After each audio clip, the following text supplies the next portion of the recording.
शुभ संध्याकाळ सर्वांना. नमस्कार. सरस्वती आई लेख एका मराठी ब्लॉग चॅनलमध्ये तुमचं अगदी मनापासून स्वागत आहे.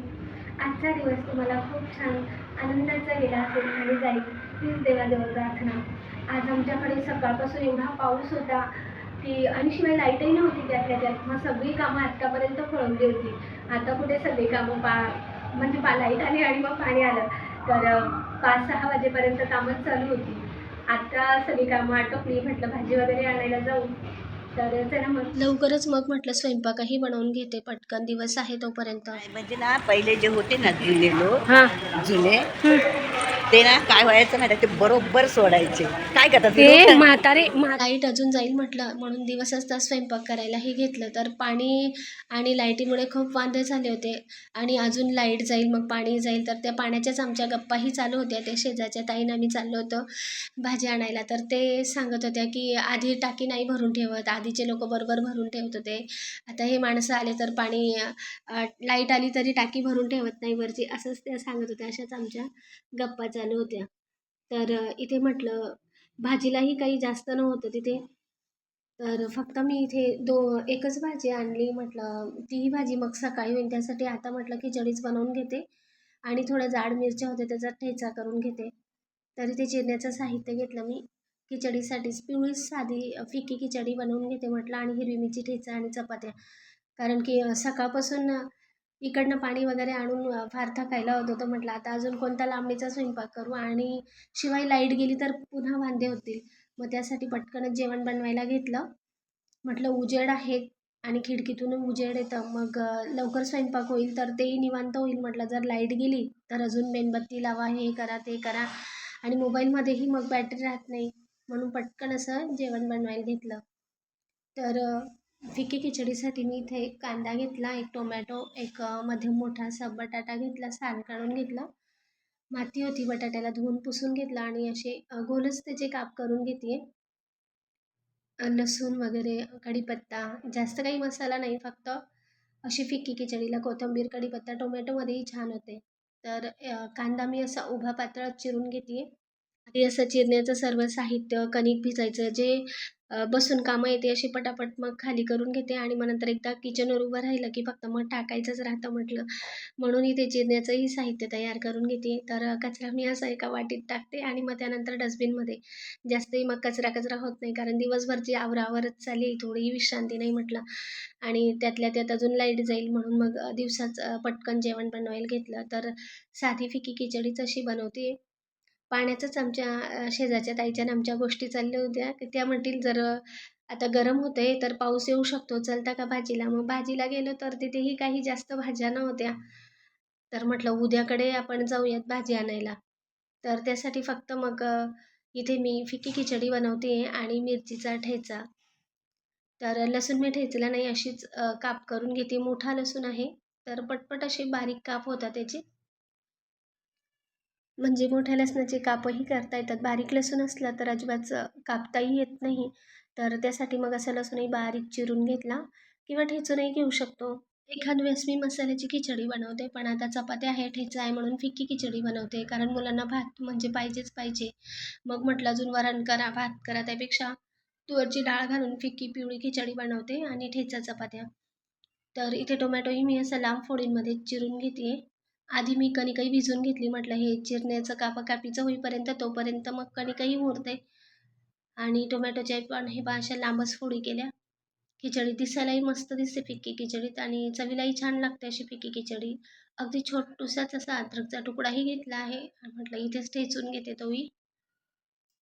खिचडीचंही सर्व चिरण्याचं साहित्य तयार झालं. आता खिचडी टाकून देते. मग एका बाजूला खिचडी होईल, दुसऱ्या बाजूला चपात्याही होतील म्हटलं. तर इथं चिरण्याचं सर्व साहित्य तयार झालं. आता फक्त गॅसवर टाकायचंच राहिलं. तर थोडंसं असं मुसळी आहे दगडाची माझ्याकडे, अगदी बारीक होऊन जातं त्यांनी. हे पहा, लसूण जरी नाही ठेचला ना, तर आले असं ठेचून घेतलं ना, खिचडी खूप खायलाही भारी लागते. आता सर्व इथे चिरण्याचं साहित्यही तयार झालं, कणिकही भिजून झाली, टोमॅटोही बारीक गॅसवर भाजतायत. आता म्हटलं हे सगळं आता एकदाच घेऊन जाते. तर कचरा असा प्लेटमध्ये जमा करून ठेवला एखाद्या वाटीमध्ये किंवा प्लेटमध्ये. मग इकडे तिकडे कांद्याची सालं, लसणाची सालंही उडत नाही. पुन्हा तेच ते कामं करण्यापेक्षा असं जमा करून ठेवलं की पटकन मग डस्टबिनमध्ये टाकता येतं आणि प्लेट धुवून ठेवता येते. तर इथे माझ्याकडे ना आधी तळण केलेलं होतं, त्याचं थोडंसं तेल शिल्लक होतं. तेच तेल मी आता खिचडीलाही वापरते आहे. जिरं मोहरी घातलं, शेंगदाणे घातले. म्हटलं हे तेल अजून जास्त दिवस ठेवण्यापेक्षा आत्ताच वापरून घेते. थोडंसं तेल चपातींना लावलं जाईल आणि थोडंसं खिचडी. थोडंसं यात मी दुसरं ताजं तेलही घातलं. म्हणजे जास्तच मग ते तळणीच्या तेलातही मग चवही पाहिजे तशी होत नाही म्हटलं. म्हणून थोडंसं ते तेल आणि थोडं चपातीला ठेवलं आणि थोडं इथे खिचडीत. कांदा घातला, एक कापलेली हिरवी मिरची, शेंगदाणे लाल होऊ द्यायचे, मग तेव्हा कांदा घालायचा. आता ठेचून घेतलेलं आलं, कढीपत्त्याची पानं, लसूण लाल झाला की मग कांदा घालायचा आणि शेंगदाणेही लाल होऊ द्यायचे चांगले. मग कांदा वगैरे हे सगळं मटेरियल घालायचं आणि सर्व मटेरियल घातल्यावर मग चांगलं मध्यम मोठा गॅस करायचा आणि परतवून घ्यायचं. तर बटाट्याच्या फोडी, टोमॅटो चिरलेला सगळं यात आता मिक्स करून घेते. दुसऱ्या बाजूला टमाटेही चांगले भाजून गेले होते, तर तेही मी खाली काढून घेतले, थंड व्हायला ठेवले. म्हटलं मग नंतर साल काढून ठेचाही पटकन होईल. आणि ते अर्धा तास आधी मी तांदूळही भिजवायला ठेवले होते. हे चिरायला घेतले टोमॅटो बटाटे तेव्हाच मग तांदूळ भिजवायला ठेवले. कणिक मिळून घेतली. म्हटलं अर्धा तास तांदूळ मग चांगले भिजतील. त्या दिवशी बिर्याणी करायलाच दादानी तांदूळ आणले होते. मग त्यातलेच हे थोडेसे तांदूळ शिल्लक होते आणि हे तांदूळ थोडे जरी टाकले ना तर चांगले फुलतात. मस्त होतो हे खिचडी किंवा कुठलाही भात वगैरे साधा प्लेन भातही छान होतो. तर इथे तुरीची डाळही मी मिक्स करून घेतली होती, तीही भिजेल. म्हटलं मग डाळ आणि तांदूळ एकसोबत सारखे शिजतात. मग डाळ अशी थोडी कच्ची राहत नाही, म्हणून डाळ तांदूळ आधीच भिजवायला ठेवलं होतं. असं हलक्या हाताने धुवून घेतलं होतं थोडंसं आणि एक पाण्याने आणि मग त्यानंतर भिजू दिले तांदूळ अर्धा तास. आता तांदूळ घातल्यावर चांगलं मिक्स करून घेतलं आणि यात आता गरम पाणी घालते. थंड पाणी घातलं तरीही चालतं, पण पाहिजे तसा मग भात होत नाही, लगदा होतो, म्हणून मी गरम पाणी घातलं. आता चवीनुसार मीठ घालूयात. अशी खळखळ उकळी येऊ द्यायच्या आधी मग नंतर गॅस मंद करायचा, असा बारीक गॅसची आच करायची आणि कुठलंही जड असं झाकण ठेवून मग खिचडी शिजू द्यायची. कुकरपेक्षा अशी खिचडी भारी होते. आता खळखळ उकळी आली की बारीक गॅस करते आणि मग त्यावर झाकण ठेवते. मंद आचेवर खिचडी होईल आणि तोपर्यंत तिकडे चपात्याही करून घेते. म्हणजे रात्रीचं जेवण तर बनून तयार राहील. तसं सकाळी आम्हाला आणि त्या ताईला ते एका आमचे शेजारी राहतात, म्हणजे तिकडे ओळखीचेच आहेत नातेवाईक, त्यांनाही पाहायला जायचं आहे. मग आणि तिकडनंच मार्केटमध्येही, तर उद्याही खूप सारे कामं आहे म्हटलं. तर मग पटकनच जेवण बनवायला घेतलं. तर इथे मी चपाती, ठेचा आणि अशी खिचडी बनवून घेतली. आता सकाळी पटापट आवरावं लागेल, कारण पाणी लाईट जातं आणि मग नंतर मार्केटमध्येही जायचं आणि तिकडेही जायचं आहे. शुभ सकाळ सर्वांना. आजचा दिवस तुम्हाला खूप छान आनंदाचा, आरोग्याचा आणि ऐश्वर्याचाही जावो, हीच देवाजवळ प्रार्थना.